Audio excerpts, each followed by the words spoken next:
ہم کریں گے ہر مظلوم کی حمایت۔ السلام علیکم، میں ہوں حورین فاطمہ اور آپ دیکھ رہے ہیں حمایتی نیوز HD چینل۔ نظر ڈالتے ہیں آج کی اہم خبروں پر۔ چیئرمین حمایتی نیوز MS اطہر قریشی کا جنرل عاصم منیر کو فیلڈ مارشل کا اعزاز دیے جانے پہ مبارکباد۔ ملیشیا میں موجود معروف مذہبی اسکالر علامہ خلیق احمد مدنی کی TTSJ گروپ آف کمپنیز کے چیئرمین MS اطہر قریشی سے خصوصی ملاقات۔ اس ملاقات کے درمیان انہوں نے ملک کی وطن کے پاکستان کے حوالے سے جو گفتگو کی اور عوام پاکستان کے لیے جو پیغام بھیجا وہ آپ کی خدمت میں پیش کیا جا رہا ہے۔ سب سے پہلے اطہر قریشی اور علامہ خلیق احمد مدنی نے جنرل عاصم منیر کو فیلڈ مارشل کا اعزاز دیے جانے پہ مبارکباد پیش کی۔ علامہ خلیق احمد مدنی نے کہا کہ جیسا کہ آپ جانتے ہیں کہ ملک وطن پاکستان میں آپریشن بنیان مرصوص کے حوالے سے سوشل میڈیا پہ آج کل یہ موضوع بہت زیادہ موضوع بحث بنا ہوا ہے۔ انہوں نے سب سے پہلے لفظ بنیان المرصوص کے معنی بیان کیا اور انہوں نے بتایا کہ ہمارے اداروں اور خاص طور سے ایئر فورس نے اس بات کو یقینی بنایا کہ ہمارا دفاع سیسا پلائی ہوئی دیوار کی طرح ہے، جس طرح بنیان المرصوص لفظ کے معنی سیسا پلائی ہوئی دیوار ہے۔ انہوں نے مزید کہا کہ اداروں اور عوام کے درمیان اتحاد اور ہمانگی ہی جنگ میں فتح حاصل کی جا سکتی ہے۔ ہماری قوم اور افواج نے یہ ثابت کر دکھایا کہ دشمن کے مقابلے میں ہم سیسا پلائی ہوئی دیوار ہیں۔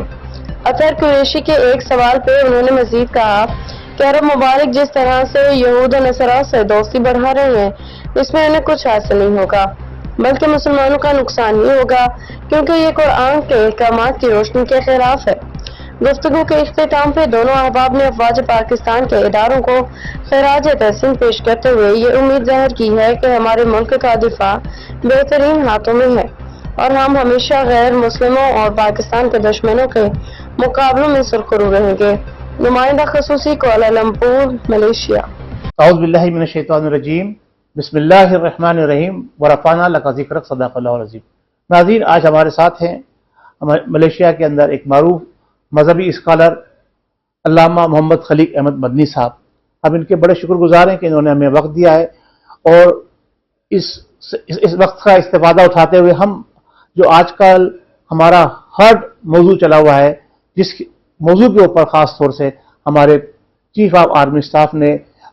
انڈیا سے جو جنگ کا سلسلہ شروع ہوا تھا اس پر جو ہم نے اپنی دفاع کے اندر استعمال کیا، تو ہم بات کریں گے علامہ خلیق احمد مدنی صاحب سے کہ جی آج آپ نے جو موضوع چنا ہے اس حوالے سے آپ بتائیں کہ سب سے پہلے تو موضوع کا عنوان جو ہے آپ کا وہ ہے۔ جی، میرا بیان کا جو موضوع ہے آج کا وہ ہے بنیان مرصوص، اور یہی ہمارے ملک پاکستان کی فوج کا آپریشن کا نام رہا، اور جس کا مطلب ہے سیسا پلائی ہوئی دیوار۔ بنیان مصروف، سیسا پلائی ہوئی دیوار، یعنی سیسا پلائی ہوئی دیوار کے اوپر ہم کیا بات کریں؟ یہ تو ہر بچہ یہ جانتا ہے کہ سیسا پلائی ہوئی دیوار کسے کہا جاتا ہے، اور یقیناً ہمارے ملک کے عسکری اداروں نے یہ ثابت بھی کیا کہ اتنا بڑا ملک جو ہم سے 10 گنا بڑا ملک تھا، اس نے بڑی کوشش کی، بڑی جدوجہد کی، اور اس کے ساتھ ساتھ دنیا کی بہترین سپر پاور بھی اس کا ساتھ دے رہی تھی کہ وہ کسی بھی طرح سے جناب علی پاکستان کے اوپر ایک بڑا حملہ کرنے میں کامیاب ہو جائیں۔ لیکن اللہ تبارک و تعالیٰ کہ جب پاک نام سے جو کام شروع کیا جاتا ہے تو اللہ تبارک و تعالیٰ کی نصرت اس میں شامل ہوتی ہے۔ تو اس حوالے سے آپ ذرا سا تفصیل سے ذرا بتائیں کہ کیا معاملات رہے اور کیا اس کے بعد بھی جو صورتحال چلی ہے، ٹرمپ کا عرب ممالک کا دورہ اور جو کچھ بھی معاملات ہوئے، تھوڑا سا ایک تفصیلی اس پہ ہم سے کچھ آج گفتگو کر لیں تو مہربانی ہوگی آپ کی۔ دیکھیے، بنیان مرصوص، سیسا پلائی ہوئی دیوار، یعنی ایسی دیوار جس میں کوئی دراڑ نہ ہو، جس کے اندر کوئی خرابی نہ ہو، جو گرنے والی نہ ہو، اور یہ اس وقت ہوتی ہے جب اتحاد ہوگا، اور اتحاد الحمدللہ رب العالمین ملک پاکستان کی جو فوج ہے اور ہماری افواج پاکستان اور اس کے ساتھ عوام دونوں کا اس میں حصہ رہا، اور الحمدللہ ہماری فوج نے صف بصف ہو کر جو ہے وہ دشمن کا مقابلہ کیا، اور اس کا نتیجہ یہ نکلا کہ الحمدللہ رب العالمین اللہ تبارک و تعالیٰ کی نصرت اور مدد شامل حال رہی، اور ملک پاکستان کو اور مسلمانوں کو فتح نصیب ہوئی الحمدللہ رب العالمین، اور کفار کو، ہندوؤں کو اور انڈیا کو جو ہے وہ منہ کی کھانی پڑی۔ حالانکہ دیکھا جائے تو اس کے مقابلے میں اس کی پشت پناہی کے اوپر امریکہ جیسی ریاست، اسرائیل جیسی ریاست، فرانس جیسا ملک یہ اس کی سپورٹ کے اندر موجود تھے، اور قرآن نے واضح بیان کر دیا ہے کہ کفار جو ہیں یہ کبھی تمہارے دوست نہیں ہو سکتے۔ اب معاملہ یہ ہے کہ ہم نے قرآن مجید فرقان حمید کے اس موضوع کو سمجھا ہی نہیں، اور اس کا نتیجہ یہ نکلا کہ آج جو ہے وہ مسلم ممالک جو ہیں وہ اتفاق اور اتحاد نہ ہونے کی وجہ سے جو ہمارے وہ ممالک جیسے فلسطین ہے اور یمن کی جو صورتحال ہے وہ بھی ہمارے سامنے ہے کہ کفار رفتہ رفتہ آہستہ آہستہ ایک ایک کو توڑ رہے ہیں، اور اس کا نقصان جو ہے وہ امت مسلمہ کو بہت بڑا ہو سکتا ہے۔ جب تک اتفاق اور اتحاد نہیں ہوگا تو یہ نقصان مزید اس میں اضافہ ہونے کے چانسز ہیں۔ تو اس میں ہم یہی دعا کرتے ہیں کہ اللہ کریم جو ہے مسلم امہ کے جو حکمران ہیں انہیں غیرت ایمانی عطا فرمائے اور اتفاق اور اتحاد کی توفیق مرحمت فرمائے۔ اچھا، ہمارے الحمدللہ اداروں نے، مسلح افواج نے، ہمارے شاہینوں نے بڑی اعلیٰ کارکردگی کا مظاہرہ کیا اور عوام بھی ان کے ساتھ تھی، ہم نے یہ فتح حاصل کر لی۔ میرا سوال آپ سے یہ ہے کہ الحمدللہ ہم فتح سے ہمکنار ہوئے، عالم اسلام کے اندر جو ہے پاکستان کا نام روشن ہوا، اور اب کیا ہم یہ سمجھیں کہ یہ ہماری مستقل فتح ہے یا بیسیکلی یہ مستقل فتح اس کو نہیں کہا جا سکتا، کیونکہ دشمن بہت چالاک ہے، وہ کسی بھی وقت کسی بھی پوائنٹ آف ویو سے حملہ کر سکتا ہے۔ تو ہماری افواج کو چوکنا ہونا چاہیے، چوکس ہونا چاہیے، اور دشمن کے ہر وار کو ناکام بنانے کے لیے ہر وقت جو ہے وہ چست ہونا چاہیے۔ تو اس حوالے سے دشمن مختلف قسم کی چالیں چلے گا، معاشی حوالے سے چالیں چلے گا، ملکی حوالے سے جو جہاں تک اس کو ہو سکا وہ اندرونی طور کے اوپر خوارج کے ذریعے جو ہے وہ دہشت گردی کروا کے ملک کو نقصان پہنچانے کی کوشش کرے گا۔ تو یوں اس شر سے، کیونکہ ہے تو دشمن ہی، اس نے اپنی ہر چال کو مطلب کامیاب کرنے کی پوری کوشش کرنی ہے۔ تو انشاءاللہ عز و جل اگر اتفاق اور اتحاد رہا اور اللہ تبارک و تعالیٰ کی مدد شامل حال رہی تو انشاءاللہ دشمن کا ہر وار ناکام بنائیں گے انشاءاللہ۔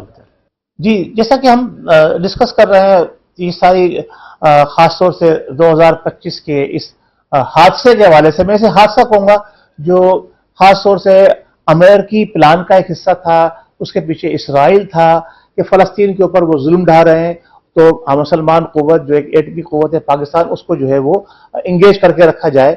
تو آپ نے یہ دیکھا بھی خاص طور سے کہ جیسے یہ معاملہ شروع ہوا، سب سے پہلے ڈونلڈ ٹرمپ نے یہ کہا کہ جی یہ پاکستان کا انڈیا کا پرانا مسئلہ ہے تو وہ خود آپس میں سلجھا لیں گے، لیکن جب یہ دیکھا کہ پاکستان انڈیا پہ بھاری پڑ گیا اور پاکستان نے بڑا بہترین جواب دیا اس کو، تو فوراً ڈونلڈ ٹرمپ بیچ میں آیا، اور بیچ میں آنے کے بعد انہوں نے دونوں طرف سے جنگ بندی کرا دی۔ اچھا، اس جنگ بندی پر ہی اتفاق نہیں کیا ڈونلڈ ٹرمپ نے، فوری طور پر وہ نکلا جب اس نے یہ دیکھا کہ پاکستان کی واہ واہ ہو رہی ہے پوری اسلامی دنیا کے اندر، تو اس نے فوری طور پر اسلامی دنیا کا دورہ کرنے کے لیے باہر نکلا، اور سب سے پہلے جو ہمارا سب سے مقدس جسے ہم جگہ کو تصور کرتے ہیں مسلمان کہ ہمارا بیت اللہ شریف وہاں پر موجود ہے، روضہ رسول صلی اللہ تعالی وسلم موجود ہے، سعودی عرب کا اس نے دورہ کیا، پھر قطر اور دبئی وغیرہ کا بھی دورہ کیا، اور وہاں جو کچھ ہوا اس کے حوالے سے آپ بتائیں کیا وہ کچھ وہاں ہوا ہے، وہ اسلام ہمارا اس کو کس نگاہ سے دیکھتا ہے؟ دیکھیے، سب سے پہلی بات تو یہ کہ الحمدللہ پاکستان کو، افواج پاکستان کو، ملک پاکستان کو جو فتح نصیب ہوئی، اور اس کے بعد ٹرمپ کا یہ جو فیصلہ تھا کہ اس نے جو ہے وہ خلیجی ممالک کا دورہ کیا، اور اس میں سب سے پہلے جس ملک کا انتخاب کیا وہ سعودی عرب تھا، اور سعودی عرب کے حوالے سے جو اس کی ہسٹری ہے اس کی طرف ہم فی الوقت نہیں جاتے، لیکن مقصد کہنے کا یہ ہے کہ ہونا تو یہ چاہیے تھا کہ ہمارے مقدس مقامات مکہ مکرمہ اور مدینہ منورہ زاد اللہ شرفہم و تعظیمہ، یہ مقدس مقامات جہاں سے اسلام کی جو روشنی ہے وہ پوری دنیا کے اندر پھیلی، اور اسلام کو جو فتوحات ملی وہ اسی سرزمین سے ملی۔ اب ہونا تو یہ چاہیے تھا کہ یہ آگے بڑھ کر مسلمانوں کی قائد ہونے کا، رہنما ہونے کا اپنے آپ کو پیش کرتے، لیکن بدقسمتی ہے کہ انہوں نے جو ہے وہ